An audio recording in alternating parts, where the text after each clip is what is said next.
All right, so are you ready to unlock, like, a secret weapon, one you didn't even know you had? Ooh, I like secrets. Tell me more. Well, it's your voice.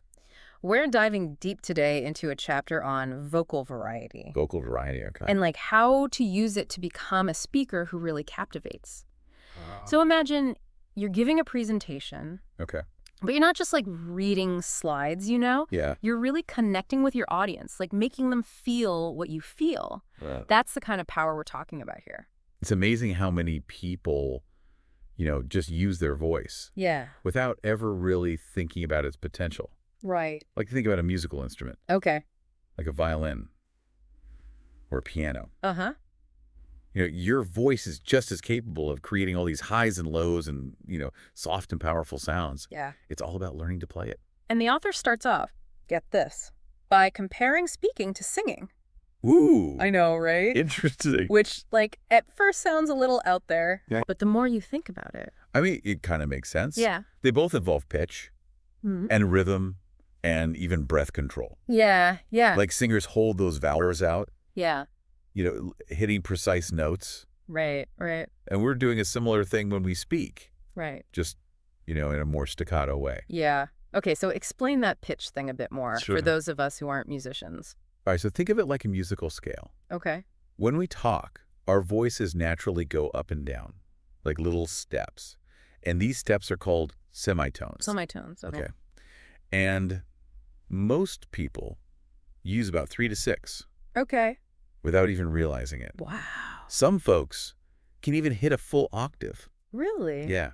That's 8 notes just by talking. Wow. But the key is, are we using this range effectively? Right, because we've all had to suffer through, like, that monotone speaker Yeah. who just drones on and on. Totally. It's like a sleep spell. It's like a curse on the audience. Yeah. And it's not just about, being interesting. Right. Pitch variation actually helps us understand the message. That's interesting. Yeah. Think about how you say, this is important. Uh-huh. You naturally emphasize that word. Right. Right. That's pitch at work. That's so cool. So how do we get better at this? Because it feels like as adults, Yeah. we've kind of lost that natural, like, up and down way kids talk. Yeah, I know what you mean. Like, they're like little opera singers. It's true. We have become a bit, I guess, too controlled. Yeah. But there's a great analogy in the book. Okay. Birdsong. Birdsong. Okay. So birds with the most varied calls, Yeah. those complex melodies, Hmm. are the ones that catch our attention. Right. Same with speakers. The more pitch variation, the more engaging to listen to. Now, where this gets really practical is when we talk about memorized speeches. Oh, yeah. When someone sounds robotic, like they're reading a script, Right. the author calls this the memorized monologue trap. The memorized monologue trap. I like that. And it's so common. People get caught up in remembering the words and they forget to let the meaning flow. Yeah. But pitch variation is the key to unlocking that naturalness, Yeah. even if you're working from a script. They actually have an example in here. Oh, cool. A passage called Similar Case. Okay, similar case. And they show you how to take, like, those same memorized words Right. and make them come alive by adding these subtle pitch shifts. Uh-huh. It's like taking a flat landscape Okay. and, like, adding hills and valleys, you know, Yeah. making it much more dynamic. So it's not just about having a range. Right. It's about knowing when to go high or low. Exactly. And one of the most powerful techniques is using sudden, dramatic pitch changes for emphasis. Right. And the book gives an example of a preacher Okay. who did this, talking about Congress. And when he hit a key question, his pitch dropped, Interesting. giving those words so much weight. Right. It's like when you see bold text. You know it's important, but we're doing that with our voices. It all comes down to contrast. Okay. Think about how white seems even brighter next to black. Yeah, yeah. That sudden shift in pitch makes a word or phrase stand out, making sure your listener really hears it. Okay, so we're playing with our pitch, but is there such a thing as going too high? There can be.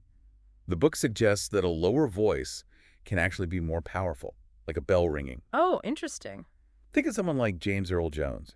That deep, resonant voice, it just commands attention. Right. You don't need to be shouting to be heard. Sometimes a lower pitch can be even more powerful. So it's not just about hitting the high notes. Bro. It's about finding the right notes for you, right? Absolutely. Yeah. It's about experimenting, listening back to yourself, Yeah. and figuring out what feels both natural and effective for what you're trying to say. That makes a lot of sense. So it's like we're all carrying around these amazing instruments, but most of us are just playing the same few notes over and over. Yeah, and what this chapter is really highlighting is that there's like a whole symphony inside each of us waiting to be played. Oh, I like that. But how do we actually practice, Yeah, you know, get those vocal cords in shape? absolutely. The book actually has some great exercises. Oh, cool. Yeah, it encourages us to really like push our vocal boundaries. Try different pitches, almost No. like vocal warm-ups that singers do. Oh, like hitting those high notes and scales and stuff. Think of it as vocal training. Okay. One exercise is reading a passage in a monotone voice, Okay. just getting the words out. And then you read it again, but this time you're really feeling the meaning, letting those emotions kind of come through. Okay, so what's the difference? What happens when you actually feel those words? Well, it's amazing when you're genuinely connected to the message, your pitch naturally becomes more varied. Oh, wow. Yeah, the emphasis falls in the right places, and your voice just sounds, more dynamic and more persuasive. Right. It's like the difference between reading a recipe and actually tasting the food. Okay, so it's not just technique. It's Yeah. about tapping into the emotion behind the words. Exactly. Technique is the foundation, Okay. but the true vocal power comes from that, authentic connection Right. to what you're saying. And the author even talks about how, like, different emotions Yeah. should be expressed with different pitches. Right. Like, excitement might be higher, Uh-huh. while sadness would be lower. Right, but it's not like a rigid formula. Right. Ultimately, you have to trust your instincts. Okay. The book even suggests, like, diagramming your conversations. What? Yeah, literally, like, marking the ups and downs Right. of your pitch. Okay. It helps you become more aware of Yeah. how you're using your voice in everyday life. Wow. That's next level vocal awareness. I know, right? Turning every chat into a mini lesson. Yeah. And speaking of lessons, Yeah. there's whole sections for practice, Right. with like suggested pitch markings. Mm-hmm. It's kind of like a vocal obstacle course. Totally. Yeah. And they even include famous speeches. Oh, that's cool. So we can see how the pros did it. Yeah, like a behind-the-scenes look at their vocal strategies. So we can see how they used like high and low and moderate pitches to create dramatic effect and emphasize key points. Yeah, it's like having a master class on vocal delivery. Wow. But remember, those markings are just a starting point. Right. The goal is to understand the principles and apply them to your own unique style. So it's not about copying. It's about learning from the best. Right. And then finding your own voice. Exactly. And that's what's so empowering about this whole deep dive. Yeah. We're not stuck with the voice we have. We can train it, shape it, make it a more powerful tool for communication. This is making me think differently about how I talk, not just on stage, Yeah. but in meetings, even casual conversations. It's like we've all been given this amazing gift, but haven't been using it to its full potential. Yeah, it's like we've been given this vocal toolbox, Right. but no one ever taught us how to use it. But this chapter is like full of practical tips. Like they actually recommend recording yourself speaking. Oh, that's a game changer for sure. Yeah. It can feel a little awkward at first, hearing your own voice played back. Yeah. But there's no better way to pinpoint those areas Yeah. where you could be using more vocal variety. Yeah. It's one thing to think you're emphasizing certain words, Right. but then you hear the recording and it's all flat. Exactly. It's like holding up a mirror to your voice. You start to notice, oh, I always drop my pitch at the end of sentences. Right. I tend to rush through this part. Yeah. And once you're aware of those habits, you Yeah. can start to change them.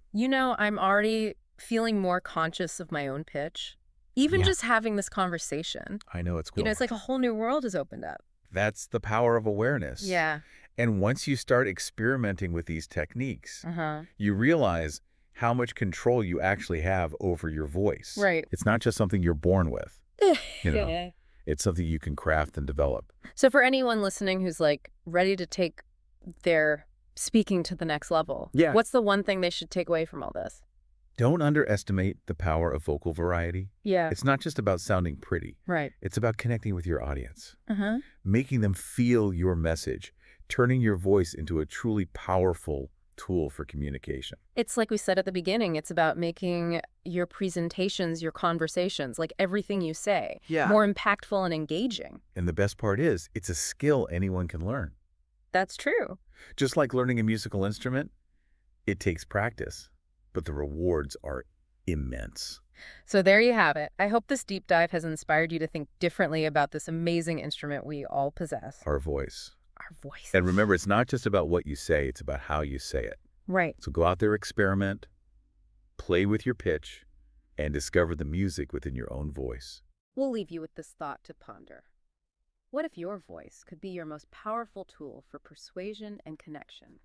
Until next time, keep those vocal cords warmed up and ready to shine